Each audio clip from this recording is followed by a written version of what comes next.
Live over the years, beginning in the very first years, starting around the second, third year of the show, no one ate more free food at Saturday Night Live after parties than I did, and no one was more dependent on it. No one. See, and I was getting free beer at strip clubs. Pretty much, we've had completely parallel lives. We're the same person. We're the same person. Thank you, Rachel. We have to go before we get in trouble. Yeah, we do. Goodbye. Thank you, Rachel. Thank you. Well, the breaking news of the night is that Elon Musk is now inside Social Security. And so for the first time in American history, Social Security payments are not guaranteed. Since the delivery of the first Social Security check in 1940 to the first Social Security recipient, Ida Mae Fuller, Social Security checks have never been a day late or a dollar short. Not once. But Elon Musk's illegal specialty when he takes over agencies of the federal government is to stop payments. And so the 71 million people who receive Social Security payments every month for the first time in history can no longer be sure if the next payment is coming. Michelle King was the acting commissioner of Social Security until either yesterday or today. Rumors started reaching me early this afternoon from people with expert knowledge of the workings of Social Security that the Musk coup at Social Security was underway. There is a line of succession for acting commissioners of Social Security. When a commissioner of Social Security leaves office before a new commissioner has been confirmed by the Senate, then the deputy commissioner shall be the acting commissioner, according to that written line of succession. And that is exactly how Michelle King, who has been with the Social Security Administration since 1994, took office. But when Michelle King was forced out of that office, the line of succession was violated. And Donald Trump appointed another Social Security employee, Leland Dudek, as the acting commissioner of Social Security after Leland Dudek posted favorable comments about Elon Musk's so-called Department of Government efficiency on social media. Leland Dudek was a senior advisor at Social Security for the Office of Program Integrity. That means he was an IT guy. The IT guy is now the acting commissioner of Social Security, the single biggest item in the federal budget, way bigger than the Defense Department. There was no reason to believe that this day could ever come. Yes, Republicans opposed the creation of Social Security in 1935 by President Franklin Delano Roosevelt, following the design for the program created by the first woman member of the cabinet, Secretary of Labor Frances Perkins. Republicans insisted that it was out of control socialism and unconstitutional. Frances Perkins designed the Social Security system with its dedicated tax, payroll tax, funding directly from our workers' paychecks in such a way that once it was enacted and in place, Franklin Roosevelt said, quote, "No damn politician can ever scrap my Social Security program." Democrats had overwhelming majorities in the House and the Senate in 1935 and could pass the Social Security Act without Republican support. But when the final votes came, several Republicans in the House and the Senate then joined Democrats when they saw how popular Social Security was even before it existed.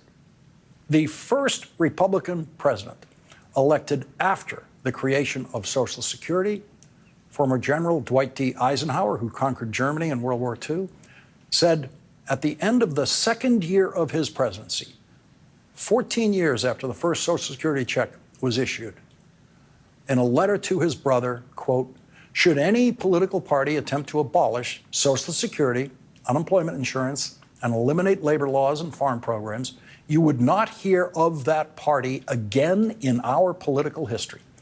In that same letter, President Eisenhower referred to some rich right-wing Republicans who wanted to end Social Security in the 1950s. He called them a tiny splinter group and said, "Their number is negligible and they are stupid." They are stupid. That is the clear wisdom of Dwight D. Eisenhower speaking from the grave about what is happening at Social Security tonight and the person who is doing it, Elon Musk. 58,000 people work at Social Security. Only 58,000 people. That is a hyper-efficient agency. That is approximately one worker at Social Security for each million people who receive benefits from Social Security.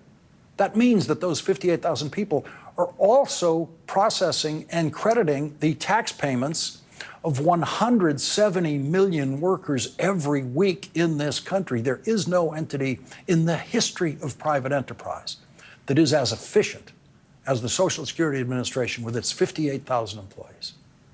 Donald Trump promised in the presidential campaign that he would not cut Social Security, but Elon Musk did not make that promise. Elon Musk has no other mission in the government other than cutting payments. And now he's inside Social Security. Franklin Delano Roosevelt was right. No damn politician could ever scrap his Social Security program, but Elon Musk is not a damn politician. Elon Musk isn't worried about whether he'll get reelected. Elon Musk isn't worried about the future of the Republican Party. And Elon Musk doesn't know what Social Security actually is. He doesn't know what it actually does. In his appearance in the Oval Office last week, dominating the president, speaking twice as long as the president, Elon Musk lied about Social Security. Elon Musk did not say one true thing about Social Security in the Oval Office. Elon Musk told the lie that he found current recipients of Social Security who were born 150 years ago in 1875. That was a lie, which is why he has not produced the name of any of those 150-year-old Social Security recipients.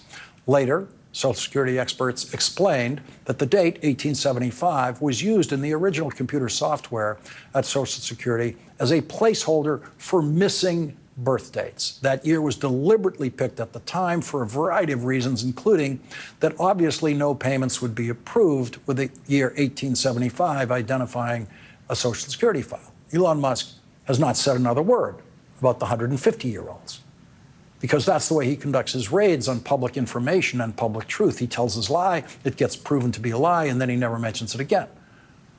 I told you it was a lie the night Elon Musk said it in the Oval Office. Most Elon Musk followers only hear the first lie. It doesn't get more serious than this. Elon Musk inside Social Security. Elon Musk inside the Internal Revenue Service is also very bad. Elon Musk inside the Internal Revenue Service was the worst thing we knew about what Elon Musk was doing before today when he got inside Social Security. The Internal Revenue Service is also one of the hyper-efficient federal government agencies by far. It is the agency which makes money for the federal government. The truth is the IRS costs zero. In reality, it costs zero. It has an annual budget of $12.3 billion, but it collects annual revenue of $5.3 trillion, the most revenue collected in the world. Every single federal worker at the Internal Revenue Service is making a profit, a huge profit for the United States of America. In dollar terms alone, IRS workers are by far the most valuable workers in the government.